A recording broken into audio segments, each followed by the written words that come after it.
Hi, this is Strogi, and today I'm going to show you how to disassemble and reassemble an N64 controller, so let's jump right in. So all you need to open up an N64 controller is a regular cross screwdriver and an N64 controller to actually open.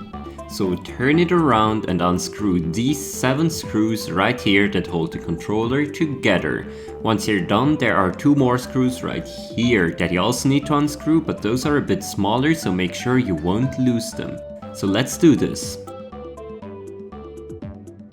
Okay, now that this is over, we can carefully pull apart the 2 big parts of the shell.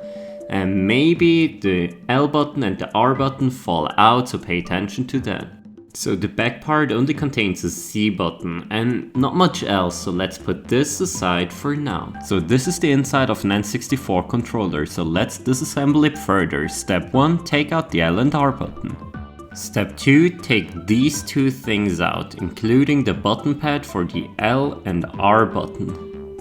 So these cords here transport information from the joystick to the mainboard. We have to unplug this one first to get rid of the joystick, so that's step 3. So to get rid of the joystick module completely, we need to unscrew 3 more screws, these 3 golden ones right here. Don't unscrew the black one here. Now there is one more thing to do here. We need to get rid of the C button pad and the thing behind it right here.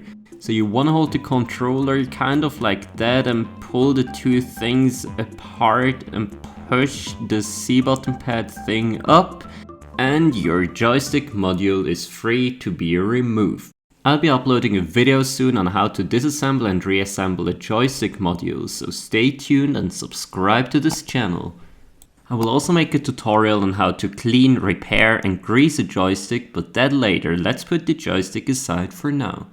Next thing we want to do is get rid of this cable right here.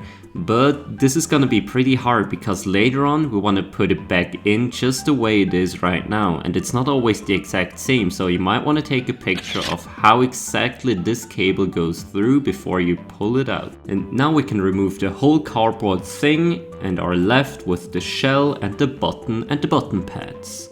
So there are 3 button pads. Now the middle one is for the start button, and you can just remove it and then take out the start button and have a look at it. This rather big button pad right here is for the B and A button and also the yellow C buttons.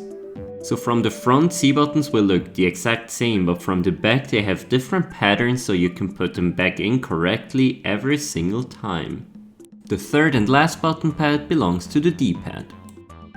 So disassembling something is usually much easier than assembling something, so I show you all the steps you need to do to reassemble your controller. First, put your joystick back in.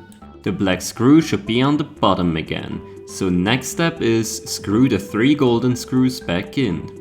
Next thing you want to do is take these cords and push them down and hold them like this so you can put the cardboard thing back on. Now take the C button thingy and push it back in. Next step, plug these cords back in. And the next step is arguably the most important and the hardest one. If you don't remember what exact way this cable goes back in, take out your picture again and check for yourself and try to match it. An important thing to keep in mind here is that the cable doesn't go over this black thing here, and that it kinda touches this cardboard thingy right here, so make sure to push it in far enough so that you can safely close your controller afterwards. Up next, L and R button pads. Put them back in carefully. So we're almost done, but first we want to check if the button and button pads were set in perfectly, so push against the cardboard thingy right here and push all the buttons to see if they respond properly. So now you want to take your L button, put it in, take your R button, put it in, and then be careful that they don't fall out while you put the back part of the shell back on. And usually it fits quite well as long as the cable goes through the hole properly. Now push it together everywhere to see if you have some kind of resistance somewhere.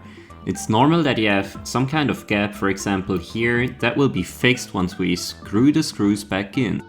And when you think everything fits, we can take care of the 7 screws again. Now check again if everything fits. For me it does, it's not too creaky anywhere, so that's a sign the screws are tight. Now that we're done with 7 screws, you might remember that there's 2 more screws to put into these holes here.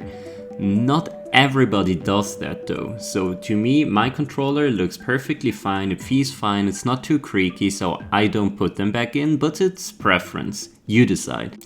I personally have a box under my bed where I put all these small screws and never use them again.